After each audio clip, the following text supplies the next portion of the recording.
Nearly 100 years before European sailors crossed the Atlantic, the Chinese servant Zheng He assembled the largest fleet of ships ever seen and set out to explore the world. So given the scale of his historic achievement, why is so little known about Zheng He today?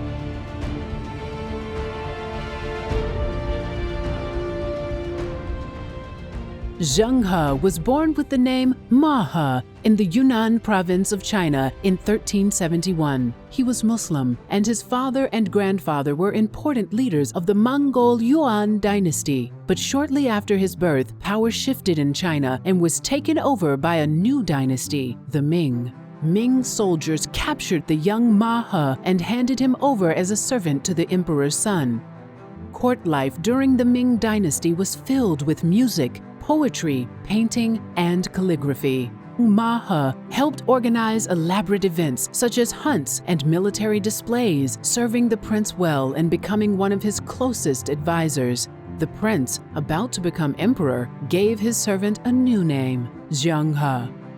The new emperor wanted to establish far-reaching trade routes, collect taxes from distant territories that none had visited before, and demonstrate the power of the Chinese empire to all the world.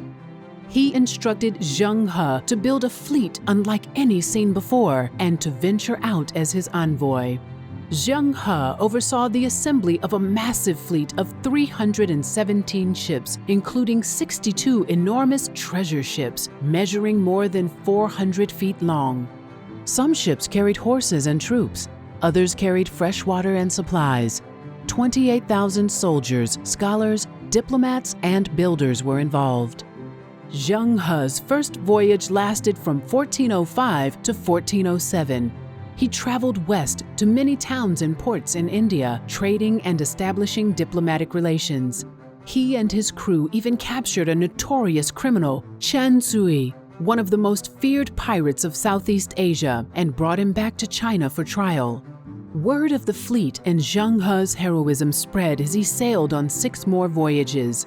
In 1413, he traveled all the way to the Arabian Peninsula and around the Horn of Africa. Along the way, he visited more than 25 countries and returned to China with exotic creatures like giraffes and camels that few in China, if any, had ever seen. His voyages solidified Chinese trade and political dominance from northeastern China to southeastern Africa, even bringing foreign diplomats to meet with the Chinese emperor. But by the mid-1400s, China had spent an enormous sum of money on military battles and massive building projects like the Great Wall of China and the Forbidden City. Zheng He's expeditions were suddenly viewed as extravagant and wasteful, especially by elite scholars of the philosopher Confucius, who felt China should isolate itself from outside influence.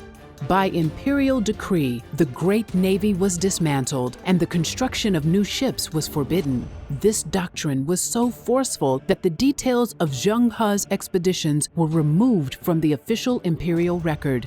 Even his death on his 7th and final mission was largely missing from accounts of the time. Over 28 years, Zheng He had traveled more than 31,000 miles and visited over 30 countries in South Asia and Africa. His fleets were larger and grander than any other in the history of sea exploration. Not until Britain's Grand Fleet of World War I would such an impressive fleet again be assembled. Yet to this day, Zheng He remains an elusive figure in history. His accomplishments and contributions were nearly forgotten in China for hundreds of years, and he was barely known at all to the Western world. His explorations may have been powered by an emperor's vanity, but they resulted in the spread of Islam and Chinese colonization throughout vast areas of Southeast Asia.